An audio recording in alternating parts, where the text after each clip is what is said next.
নমস্কার বন্ধুরা, আজ 15 জুলাই।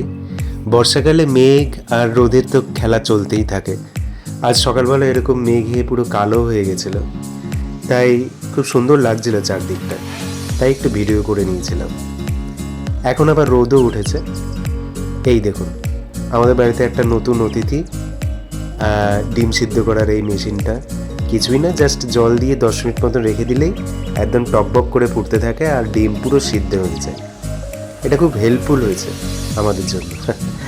আর আজকে আমাদের মেনুতে আছে ইলিশ মাছের মাথা দিয়ে কাঁঠালের বীজ দিয়ে একটা পদ, আর ছিল কাতলা মাছের ডিম দিয়ে আর একটা পদ। তো প্রথম পদটি হচ্ছে এই কাঁঠালের বীজ, আলু আর এই ঝিঙ্গা দিয়ে এটাকে ভালো করে কষিয়ে নেওয়া হলো। এরপরে ইলিশ মাছের মাথাটা আলাদাভাবে ভাজা হলো।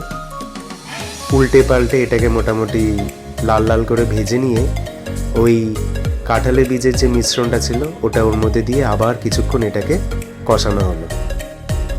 এভাবেই তৈরি হয়ে গেল ইলিশ মাছের মাথা দিয়ে কাঁঠালের বীজের একটা মাখো মাখো প্রেম। এরপরে দ্বিতীয় পদটি হলো মাছের ডিম, বেগুন, আলু দিয়ে আরেকটি তরকারি, যেটার জন্য ফার্স্টে আলু, পেঁয়াজ, লঙ্কা দিয়ে এটাকে ভাজা হলো। তারপরে নুন, হলুদ দিয়ে দেওয়া হলো। এরপরে এর মধ্যে ঠেলে ফেলে দেওয়া হলো বেগুন।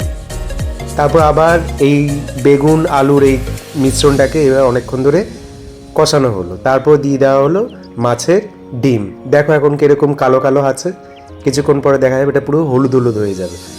আমি জানি না এই রেসিপিটার নাম কি, বাট খেতে খুব ভালো লাগে। মাছের ডিম আমারও খুব ভালো লাগে, অনেকের হয়তো ভালো লাগে না, কিন্তু আমার খুব ভালো লাগে।